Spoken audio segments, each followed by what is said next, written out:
Two teenage boys shot dead. One died almost immediately. The other found in a neighbor's yard hours later. Both victims of the same shooting in southwest Baltimore last night.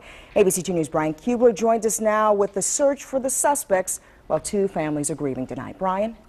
Kelly, we're talking about two 15-year-old boys here, one just about to turn 16. Their families now left to struggle with why. Friends and family tell us Dominic Perry and Anthony Tarbert were inseparable throughout their young lives and now in death. No, I'm going to miss him. I mean, it's my cousin, and it sucks. Brandon Boyd is doing the speaking for a family just now mourning. Sucks is just about the only word that may apply.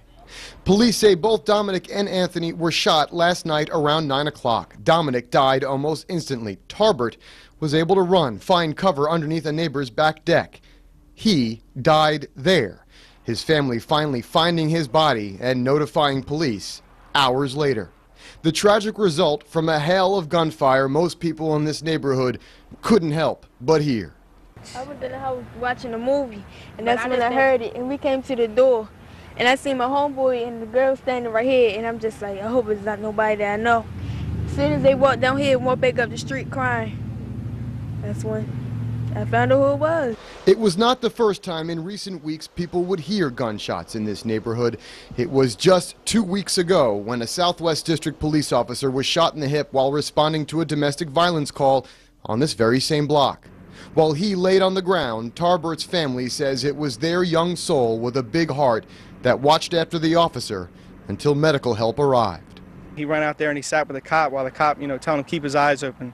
Don't give in to it. Just keep your eyes open. The officers asked Anthony. They said, "Well, why were you out there? What happened?" They were questioning him, and he said, "Well, I didn't know what to do." He said the officer was just laying there right by himself. He was all alone. What were they going to do? He was on the ground giving out. There wasn't nobody talking to him. He was the only one. He was by himself. We previously interviewed Anthony about coming to the officer's aid, only now having to interview his and his best friend's families about the fate their children could not escape. Now, the department says the police commissioner was on scene last night and did stop by to give both families his condolences. This double murder is still in the very early stages of the investigation, and detectives have yet to develop suspects, people of interest, or a motive. Brian Kuebler, ABC 2 News.